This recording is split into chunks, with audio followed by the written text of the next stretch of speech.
All right. Hello, everyone.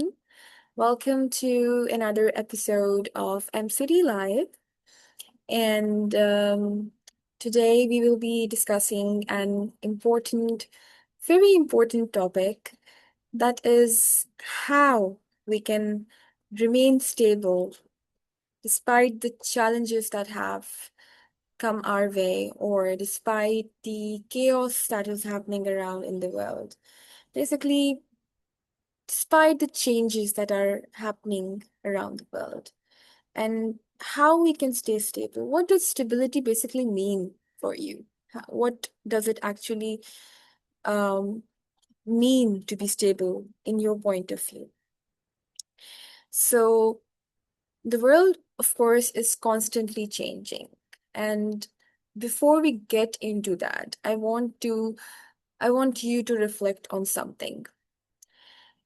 You can share it in the chat box. When you hear the word stability, what is something that comes to your mind? What do you mean by stability? What is the definition of stability in your mind?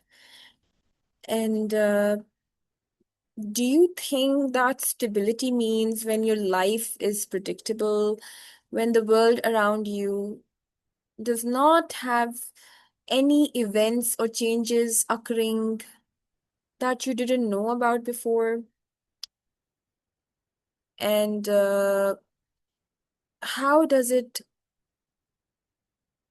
uh how does it feel like? What is the meaning of stability in your life?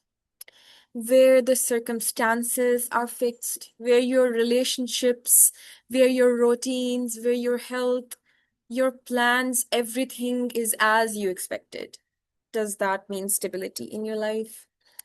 Or do you have another meaning of it? Because in theory, this may seem like it is stability, but in reality, uh, changing relationships or the presence of changing relationships, changing plans, changes in your health, changes in your routines, you cannot stop that from happening.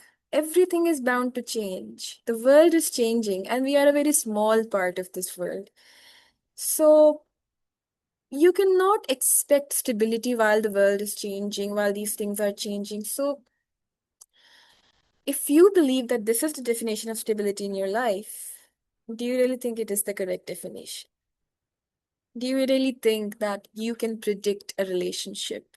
Do you really think you can predict that a plan that you made is definitely going to go the way you planned it? So, what do you think? I would like to read what you all think about it. You can keep on sharing it, and once I'm in the middle of this conversation, I'll start reading about your answers. So, stability is not your ability to prevent something from changing. What is it if you cannot prevent something from changing? You cannot. You cannot stop someone's health from going bad. You cannot stop if someone's not loyal to you in a relationship. Or if a relationship is crumbling, it's not in your hands to prevent something that is not in your control. What is stability? In short, stability is your ability to remain grounded when the changes are happening in the world around you. Because change is not something unusual. Change is a part of human life. Change is a part of the world. The world, every single thing in the world is changing, right? So, change is the structure of nature. Change is the structure of human life. Our bodies change, our thoughts change. You may be thinking about one thing in the morning in one way, and later on in the evening, you might be thinking about it the other way. Maybe something happened in the mid time that made you reflect and change your perception about it. Your emotions will change. You might be feeling one way in the morning and the other way at night.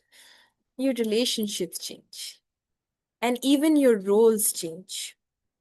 The world around us is constantly shifting.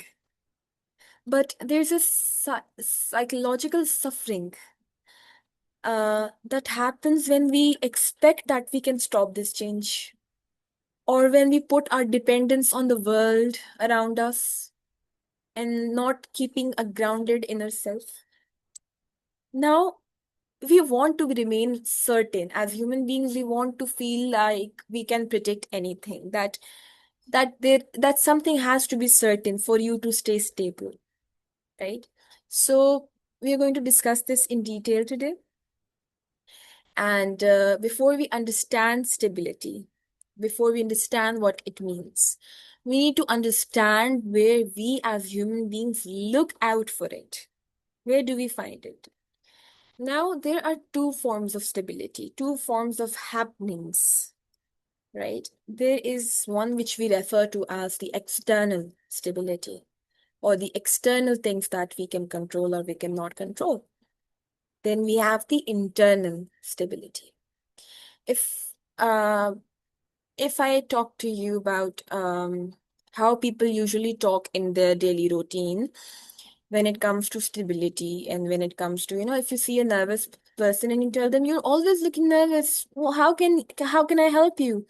You might hear some people say that, please pray that this so and so thing happens and then I'm going to be perfectly fine. I just want this thing to be done. Then so and so and so thing happens and then I will be fine. Now, what do you get out of this person's belief system? This person who is saying so and so things happens, then I will be fine. So his or her stability is depending on what form of stability? Their external stability. Now they are wishing, they are asking you to pray that so and so thing happens so they can become stable internally, right? So they are focusing on the external things, and some external things or external stability components that are not in their control. So they are saying that, please pray for me.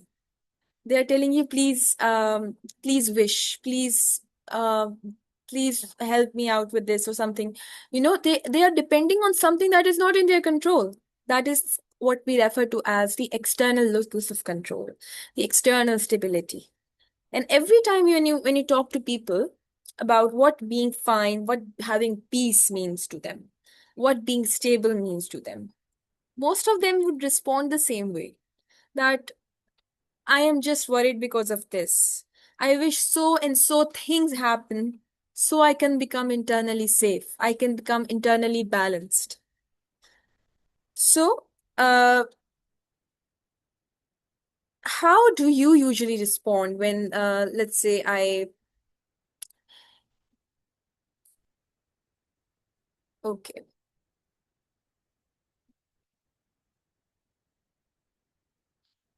Stability could be in a state of equanimity. I think stability is to be flexible as well.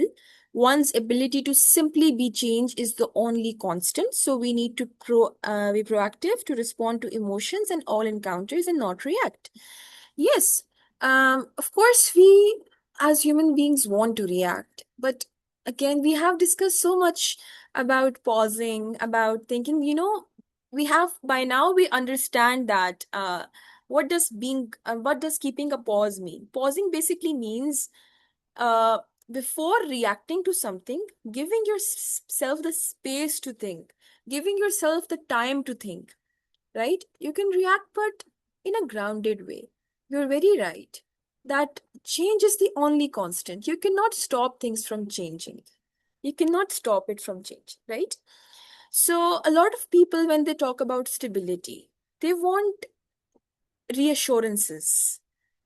And those reassurances in their lives, they believe they only come from external conditions like a stable income, financial security, a predictable environment, or young people, they want a clear direction in the future, familiar surroundings. If you have migrated, you want to be around people who know you, who you can connect with.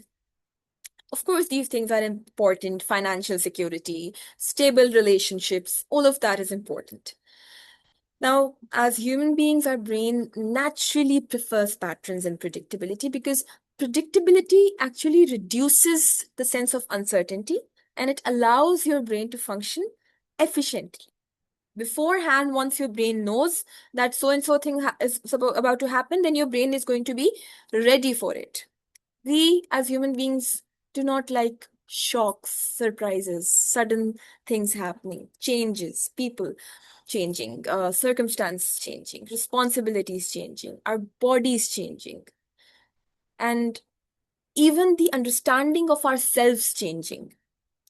And if our stability depends completely on the outside world, remaining predictable, then everything that is happening around us, what will happen? It will become a threat to our internal balance. Even small amount of change, a small amount of transition in your life, it's going to make you absolutely miserable because your internal security is completely reliant on the external world. So even this amount of change is going to affect you. And this is how we begin to understand the difference between having stability around us and having that stability within us, right? Now, what do we mean by predictability? Predictability is basically the comfort we experience when we know what to expect, right? The brain is constantly trying to predict what comes first. And when situations are familiar, we don't have to spend so much energy assessing the possibilities, thinking, overthinking, this and this is going to happen, then this is going to happen. So if we don't have predictability, we will probably we as human beings we will feel a little bit unsafe. We will not have a sense of safety. On the contrary, if we do have predictability, we will feel emotionally safe. We won't have to overthink a situation, like a predictable routine, a predictable environment, relationships. They all create emotional comfort for us. But one thing in the middle of all of this is that we do not understand that life does not always provide us with predictable outcomes. So, if external stability depends on the world around us, what is the internal stability part? So, internal stability is our ability to maintain the connection of ourselves with ourselves despite all the changes that are happening around you. Now, you in this state, when you are focusing on um, internal stability, if you are focusing on internal stability, you don't have to control what is happening around you. Things will change. Things are going to change. Relationships are going to change. The world is going to change. You won't have the stress and tension or anxiety to change or control anything around you. You won't have to control how your spouse reacts. That will not be your concern. On how you can make them how to control their behavior, how to control a student's behavior, your child's behavior, in order to feel inner peace. That is, I'm talking about the relationship that we have built between internal peace and controlling our circumstances. So when you are focusing on your internal stability, you won't have to focus on controlling the external circumstances, right? And it is created through what? How do you create internal stability? When we first shared this topic, what did we have in our mind? Did we had external stability in our minds, or we had the internal stability? We had the internal stability in our minds, because you cannot control a population of 8 billion people around you, or the planets, or what's happening, or things happening, or the health, or your relationship. Anything can happen at any certain time, or any uncertain time. Those are external stability components, and you cannot control that. You can control one thing, which is the internal stability. How does that develop? When you are self aware. You have self awareness. You are aware of your emotions. You are aware when something makes you feel upset. You are aware that this certain conversation is going to make me feel upset and worried. then what do? You try to disengage from that conversation. And what helped you in this certain point? It was your self-awareness. You were aware that this conversation is going to affect me. So you excuse yourself from that situation. Then the second thing is emotional flexibility. You are emotionally flexible and you have enough self-trust. You trust yourself. You are aware of what is going on inside of you. And your decision making, when you are making decisions, they are not rapid or you can say impulsive decisions. Your decisions are thoughtful. You have spent time thinking about what you are doing. So internal stability develops from this. And how is it developed? Like these are just components. How do you develop self-awareness, emotional flexibility, self-trust, presence for your own self, value-based decision making, and our ability to adapt? It does not mean that, like, internal stability does not mean that the external world is not supposed to affect you at all. It does not mean that. It does not mean that nothing is supposed to affect you. It just means that our experiences can move through us without completely defining us, without altering our sense of peace, without altering our sense of calm. A lot of things can happen in our life that may upset us, make us sad, make us worried. But those are external things that are happening around us. And when you are focused towards the internal stability, it does not mean those things are not affecting you. Your focus shifts from fixing a situation to grounding yourself. Even in our last session last week, we talked about um, how we try to exit and how we try to distract ourselves.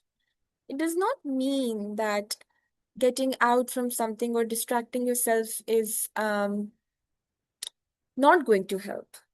But there are ways in which you may understand that so and so activity and so you can say something that you do. Like some people find physical activities very helpful. Some people find coloring. There are adult coloring books. They find it very therapeutic. They find it stress relieving. Anything can happen for you. Now, that is also a form of distraction, but you are sublimating it. You're not throwing it away. You're not getting out of it. You're not running out of it. You are giving yourself the time and space to ground yourself. Now, a person who has internal stability, they will experience uncertainty. They will be aware that they cannot control the world around them. They will experience change without feeling like their entire identity is collapsing. They don't have to abandon themselves in order to feel better. We can we cannot change others' actions nor control what they say. All we can learn and practice how we respond. Exactly. And we can always take good enough time to respond. And in that time, we must practice mindfulness. We must practice um, mindfulness activities that can actually help us find the constant in that entire change. As I'm sorry, what's Vardhini, if I'm pronouncing your name right, as you said, change is the only constant. So, how do you stay grounded in in a situation like that? We're going to do a small mindfulness activity, a mindfulness practice right now, and which will actually help you become more aware and more understanding, more present of what is going on in your body, in your mind. And if you feel comfortable, this is something I always say because some people don't find it comfortable. If you are comfortable, try to close your eyes. Try to close your eyes. And once you have closed your eyes, try to lean back comfortably and leave your shoulders loose. Bring them down, because when we are stressed, when we are in a constant battle to fix things, to find a solution, and we keep on thinking about things, we don't realize, but our entire body is suffering in the middle of that. Our entire body is struggling. When this is struggling, when our mind is struggling, our body is struggling too. So try to loosen your body, leave your body loose, and keep your eyes closed until I ask you to open them. Only if you are comfortable keeping them closed. And do not breathe rapidly, or do not try to control your breath here. We are just going to focus our breathing. We are just going to focus on our breath. And notice that every single breath that you are taking, a full breathing pattern. Breathe in and breathe out. Do not try to consciously control your breathing. Just notice how every single breath that you take is different. No two breaths are entirely same, but there is continuity. You are breathing. You can feel your chest expanding. You can feel your body inhaling and exhaling. You are inhaling and exhaling. And no two breaths are the same, they are different, but there is continuity. And now, try to bring your attention to your body and notice the sensations in your body. Some sensations might be pleasant, some may be neutral, and some sensations might be completely uncomfortable. But please notice as you are breathing in and out. Breathing in and out, your sensations, they are constantly changing. They appear and they shift and they disappear. There is a wave of change going around in your body, in how you are breathing. Your breathing rate does not stay stable. Your respiratory rate does not stay stable. It shifts minute by minute, second by second. And there is something in your body that is constantly changing. Now, this is your breathing. Now, try to bring your attention to your thoughts. As we previously did, imagine that your mind is a room which has a front door and a back door. A thought is entering your mind from your front door. It is staying in the room. It is staying in your mind. And it is still there. You are just observing your thoughts. You are not trying to fight your thoughts. And just keep on observing them. A thought appears, then another thought appears. Now the thought is constantly changing. Now that thought has completely changed. And that previous thought has left your mind from the back door. So you can observe your thoughts happening. So this means you are not your thoughts. You can observe something only when you can see it. You can see your thoughts, means It is not you. So now notice your emotions. Your emotions are also moving. They rise, they transform, they pass. Everything in your experience right now as you are breathing in and breathing out. Everything is changing. Your thoughts are changing. Your emotions are changing. And your sensations are changing. At one point, your temperature, your body temperature is changing. You might be feeling calm right now, but when you are overthinking, your body is very heated up. But right now, you are feeling calm. You are relaxed and breathing in and breathing out. And now ask yourself, what is that? What is that part of me that is noticing all of this change? What is that part of me? What is the awareness that is there while everything is moving? What is the purpose of all this?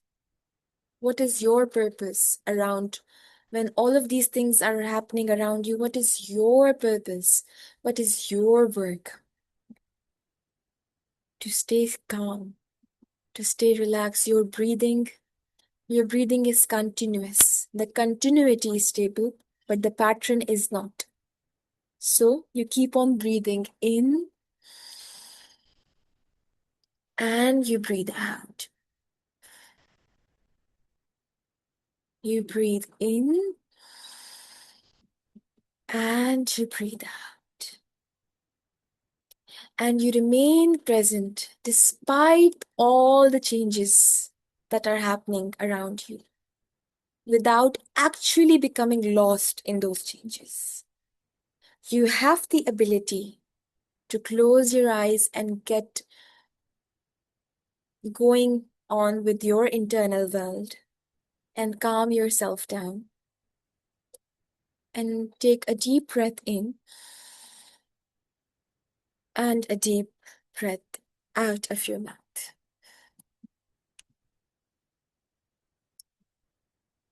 And now slowly try to open your eyes.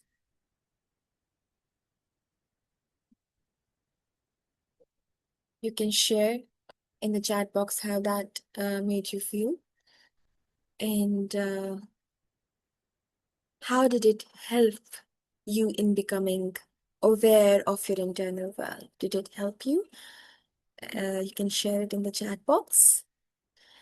And how did this help you become more aware of what is going on in your internal world? And right before this mindfulness activity, we discussed psychological flexibility as a skill for navigating changes in our life. So, what is psychological flexibility? Emotional flexibility. I would read it as you'll be sharing your responses as to how the mindfulness activity made you feel. And we'll discuss emotional flexibility for now. So, emotional flexibility is your ability to stay open, to remain present, and remain adaptable when you are responding to your values. Now, if a person is very rigid, they would believe that things must happen a certain way, like I shared in the beginning, that things must happen a certain way for me to be happy, for me to be okay. A flexible system, on the other hand, will say that things can change and I can still be very effectively responsive. Like, think of nature in that way, that a tree can survive strong winds because a tree is not a rigid thing. It survives because it's flexible. Its branches are flexible, right? It sometimes it does break. You may say sometimes it does break, but maybe that tree is not very flexible. right? So, why I'm talking about a tree here is that most trees, they survive strong winds because their branches are flexible. They have the ability to survive and adapt different environments, different weathers.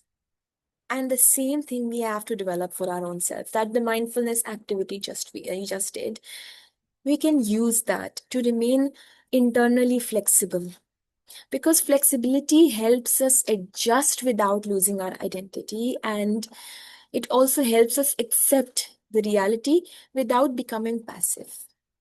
It allows us to move forward even when the life is not matching our original expectations, when things are not going our way.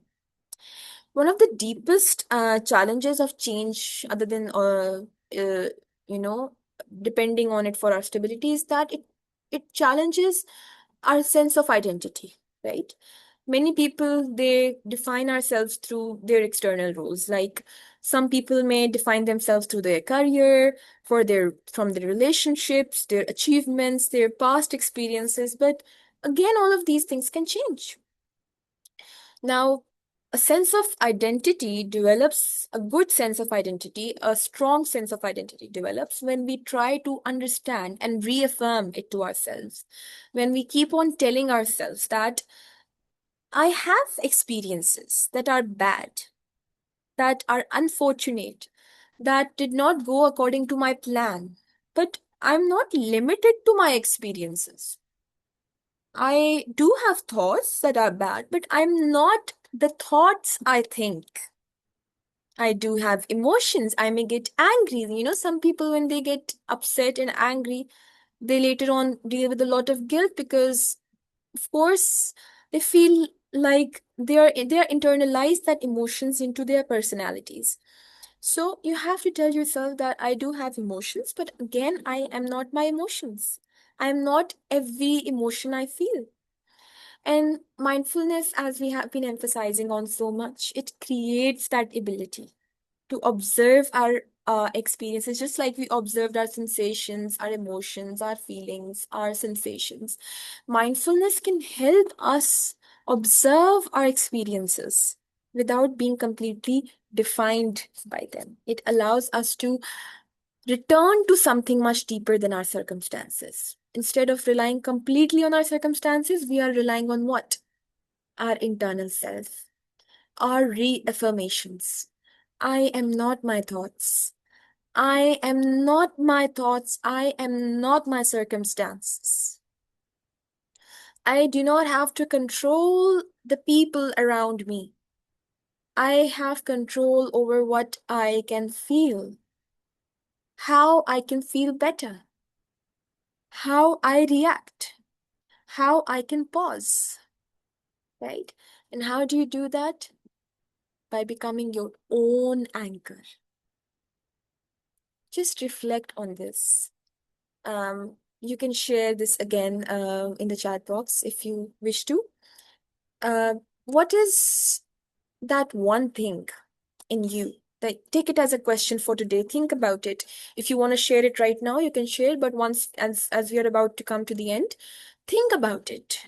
What is that one thing that is constant, that remains constant within you, that is not changing at all, no matter what ever has changed in your life, despite everything that has changed in your life? What is that one thing that has not changed, that has remained constant within you? Do you have an answer to that? Would you like to share it in the chat box, or would you go on after this meeting, after this session, and think about it and maybe reflect on it? If it is not your internal stability, if it is not your sense of calm and sense of peace, then you need to work towards it. You need to think how you can plan on doing that. Now, we often think that what is the point of mindfulness? You are not, like, for a lot of people, they have a question that things are not changing for me despite practicing mindfulness, because deep down, somewhere in your mind, you're still wishing for the world to not change against your predictive or certain outcomes. You wish for it to remain stable,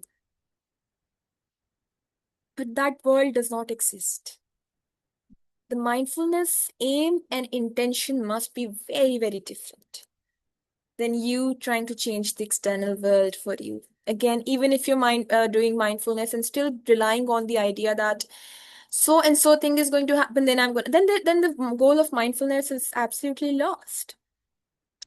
The goal of mindfulness should be to develop an inner foundation that is strong enough to meet the life changes with a sense of awareness.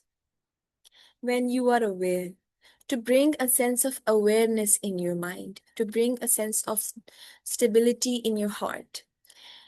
Um, as I told you in the beginning, that when you ask people about what stability means to them, it means a lot of people say that so and so thing happens and then I'm gonna be fine. A lot of people say that.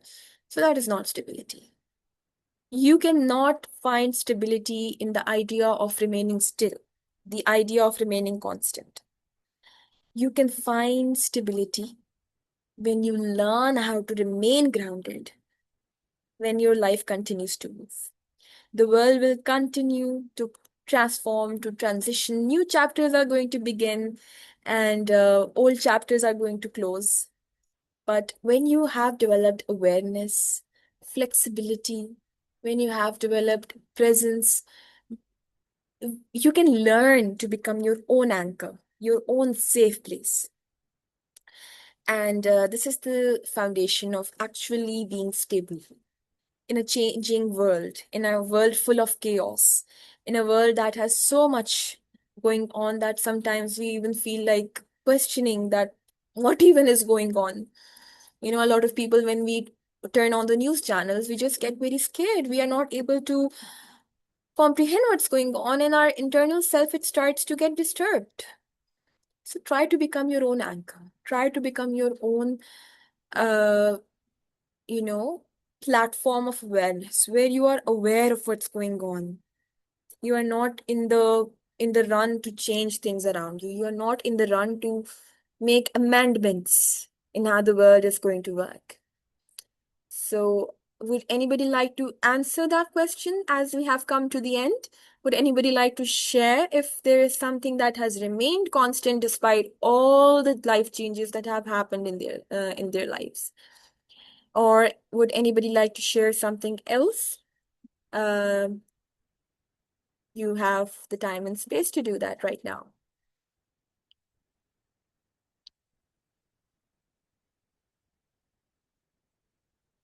Okay, so nobody wants to share So anything?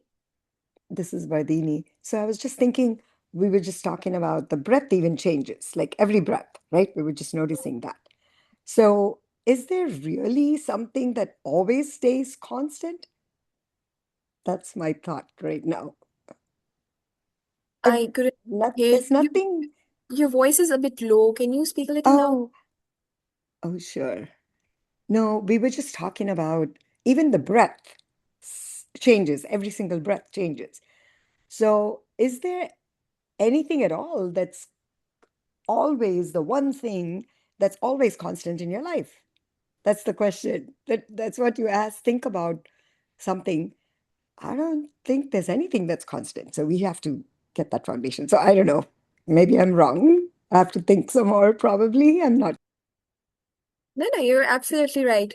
That's exactly the point of this whole discussion, that things change. Even your breathing in itself is not constant. It's your respiratory rate is changing on and off, right?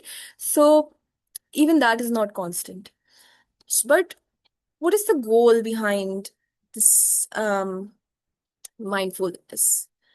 Now, it is to keep your internal state. Now, by internal state, I mean your sense of being grounded, your ability to stay grounded, your ability to get back. Of course, there's you cannot stop things from affecting you. As I said, it is highly improbable that you can stop things around you from affecting you. Of course, there will be life events that will traumatize you. There are going to be life events, they are going to change your perception of the world.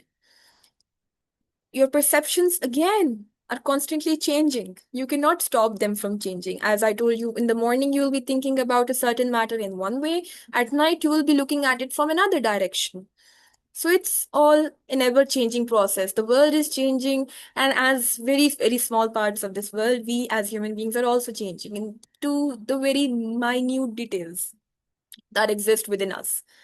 But the only thing we should work towards is our ability to bring ourselves back and stay grounded through by being mindful. Mindfulness doesn't always have to be you separating yourself from people and going to a far far place for hours and days and weeks and not talking to anybody. And mindfulness is just that, as you mentioned as well, a 3 to 4 second pause that you give to yourself before developing a final, you can say, verdict about yourself, a final, you can say, decision about the world, a final decision about your own self. I think practicing to create a strong enough foundation and learn to be resilient. Absolutely. Practicing, practice mindfulness, practice enough that when you are in a situation like this, your brain automatically knows that now you need that space and now you need that, um, 4 to 5 minutes of practicing mindfulness, deep breathing, in order to come back and react much more in a healthier way. How do I bring discipline into my life, quit a habit, and stay consistent with it? How do you bring Walaikum assalam, Sana. Sana, discipline, of course, again takes practice. First of all, you should try to develop an intention. Your intention should be very straight up. You need to know why you are doing the way. It should be solely for your own self. For instance, let's take someone wants to um build discipline around their physical health in order to stay physically healthy. You know, you try your best, you keep your intentions intact, you intend to do things for the sake of your own self, for the sake of your own mental health. But you don't fight things, you don't give up on things in case there are 2 days in between where you couldn't do things the way you should have done. Some unforeseen circumstances occurred, an urgent meeting, an unplanned meeting came in between, and you couldn't do something. A lot of people, when something happens in the middle of our plans, we just quit because we think like we want to remain rigid. We want to remain following a routine that is not changed. So things are going to change in your life. If you want to quit a habit, make an intention on why you want to quit it. How is it affecting your life? How is that habit affecting your life in a negative way? And try to practice mindfulness every time, every day you wake up. Give yourself that 15 to 20 minutes of presence for your own self. Think about your day, plan things, but do not become rigid when it comes to implementing your plan. Okay, so consistency is an idea. Consistency cannot be, as I told you, it is not something that you can say it is going to remain there. The world is changing, anything can come up at any time. So if you are relying on remaining physically consistent, that is not something that I would say is humanly possible. You cannot remain physically consistent in something. There might be something that happens around you that may break your consistency pattern, that may break your routine. Your consistency should be here. If a day passes by when you haven't done your workout, when you haven't written your journal, that's fine. Start from the next day. Mobile addiction or something else? Of course, it depends. It depends on the level of addiction. If it's very unhealthy, then of course you should definitely seek professional help, and that's one thing that you should definitely do. But if it's something that you can say it's like a form of an impulsive behavior, if it's something that is not affecting your day-to-day life, then you can manage it by practicing mindfulness, by organizing things, by creating a to-do list that you have to follow day by day. Whenever you wake up in the morning, instead of try to fight that urge to pick your phone up and scroll. Try to fight that urge. A lot of problems in our life are because we just wake up and the first thing we do is just pick up our phones and start scrolling. It may be difficult. In the last session we discussed this. It does seem difficult in the beginning. It is difficult in the beginning, but neuroplasticity works when you start practicing small efforts, one by one, step by step. You take the first step and the next step, and eventually you get to the point where you do have developed that strength and that foundation in you, where you can actually deal with it, where you actually are able to practice discipline in your life. Think about what is your absolute strong reason to get healthy. Absolutely. Develop your intention. Your intention needs to be clear. We have discussed so much about intention. Nidhi, as well, in her um, sessions, has discussed intention again and again, and it is so important to clarify your intention, purify it for your own sake, and it's going to help you out in the longer run. So I think so. That is it. Would anybody like to say anything else, or we can call it a day? And I would be then seeing you all in tomorrow's session. Thank you, Sana. Yeah, teamwork and support. Social support is so important. You can have people around you who can remind you. For neurodivergent people, we actually rely a lot on body doubling. This is when we constantly need reminders. Neurodivergent people constantly need reminders, or and this actually helps in doing up certain tasks. It actually helps in getting done with something when it is very hard, when you are constantly in a state of procrastination and delaying things. A friend or support system is actually a great way out of that loop. So we need to definitely rely on social support and friends. So I think so that is it. I don't see any hands being raised. And since we are at the end of our session, I'm very glad to have you all here today. It was lovely having the session with you all. And we will have our next session tomorrow in at the same time and the same link. So see you all tomorrow at MCD Live. Bye bye. Have a great day.